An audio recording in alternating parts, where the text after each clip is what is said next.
Salut, c'est Trado, content de vous retrouver pour la mise à jour et le bilan des matrices de trading et de scalping pour les CFD à risque limité, euro-dollar, France 40, Allemagne 30 et US 30, l'équivalent de l'euro-dollar, du CAC, du DAX et du Dow Jones.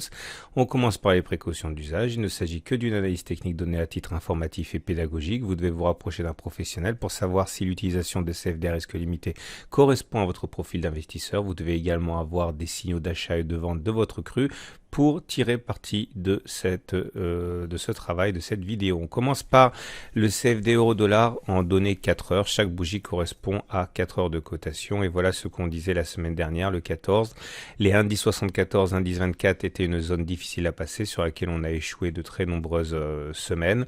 Les traders chercheraient en particulier des signaux baissiers sur cette zone alors qu'ils chercheraient des signaux plutôt aussi au-dessus de cette zone. Voilà ce qui s'est produit. On était dans l'ellipse verte et comme vous pouvez le voir, les signaux baissiers ont été saisis par les traders. Tout a commencé au niveau des signaux baissiers par un three inside down. Ici, vous voyez une bougie verte avec une bougie dont le corps rouge est dans le corps vert précédent, confirmé par une bougie suivante rouge. C'est un signal baissier qui éventuellement a pu être pris par ceux qui cherchaient des signaux baissiers.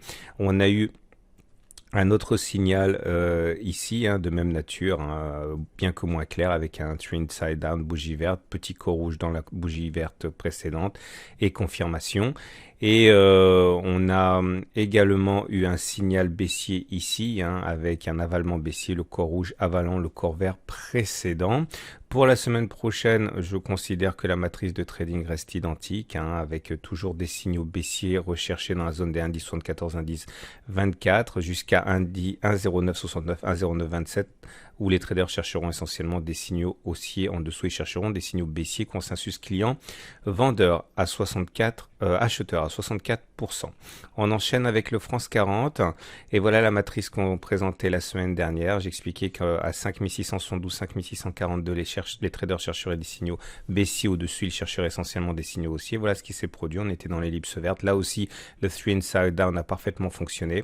Par contre, il s'en est suivi une envolée en fin de semaine qui n'a pas trouvé d'opposition. La zone a été cassée, mais je considère toujours que pour la semaine prochaine, la zone des 5695, 5642 est une zone que les traders chercheront essentiellement à mettre à profit en cherchant des signaux baissiers. Au-dessus, ils chercheront des signaux haussier, tendance toujours haussière avec une M20 qui monte, consensus client vendeur à 64%. Place à l'Allemagne 30, l'équivalent CFD du DAX. La semaine dernière, j'expliquais que la zone des 12 600, 12 555 était une zone où les traders chercheraient sans doute des signaux baissiers, jusqu'à 11 851, 11 786 où ils chercheraient essentiellement des signaux haussiers.